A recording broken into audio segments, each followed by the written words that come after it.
no injuries, inshallah. রোনালদোর মুখে ইনশাআল্লাহ শুনলেন। আল্লাহ যদি চান আর আমি যদি ইনজুরিতে না পড়ি। রোনালদোর মুখে আল্লাহর নাম শুনে কিছুটা অবাক হলেন না? অবাক হবেন না। রোনালদোকে ইনশাআল্লাহ বলার জন্য কেউ কোনো টাকা পয়সা দেয়নি, বরং তিনি নিজেই এখন কথাবার্তা ইনশাআল্লাহ বলেন। ওই যে একটা প্রবাদ আছে না, সঙ্গদোষে লোহা ভাসে, তেমনটাই ঘটলো। সৎসঙ্গে রোনালদোর মুখেও জায়গা করে নিল আল্লাহর নাম। মনে জায়গা করে কি নিবে কোনোদিন? এই প্রশ্নের জবাব পাওয়া যাবে সময়ের সাথে সাথে। তবে রোনালদো কেন এই কথা বললেন, আসুন একটু দেখি। কথায় বলে লোহার সান্নিধ্যে লোহা যেমন শক্ত হয়, সুগন্ধি পাশে থাকলে তেমনি মানুষও সুবাস ছড়ায়। মানুষ যেমন সঙ্গ পায় তেমনি রং ধরে, সঙ্গগুণে মানুষ ধীরে ধীরে ভালো দিকে ঝুঁকে পড়ে। আর রোনালদোর মুখে ইনশাআল্লাহ শোনাও ঠিক সে কথাই প্রমাণ। গ্লোব সকার অ্যাওয়ার্ডস 2025 ছিল পর্তুগাল টিমের জন্য স্মরণীয় একটি রাত। এদিন বেস্ট ন্যাশনাল টিম নির্বাচিত হয়েছে পর্তুগাল, মধ্যপ্রাচ্যের সেরা খেলোয়াড় নির্বাচিত হয়েছেন ক্রিস্টিয়ানো রোনালদো এবং সেরা মিডফিল্ডার নির্বাচিত হয়েছেন ভিতিনহা।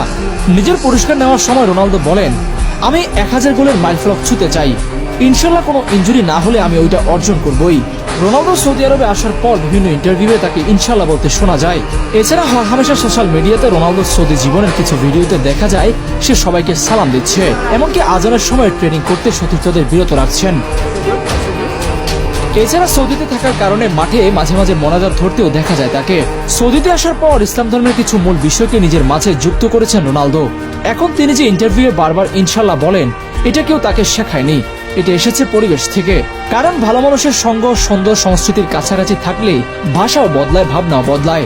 আল নাসরে যোগ দেওয়ার মাধ্যমে তার জীবনের একটি নতুন অধ্যায় শুরু হয়, যেখানে ফুটবলের পাশাপাশি একটি ভিন্ন সংস্কৃতি ও সমাজের সঙ্গে পরিচয় ঘটে।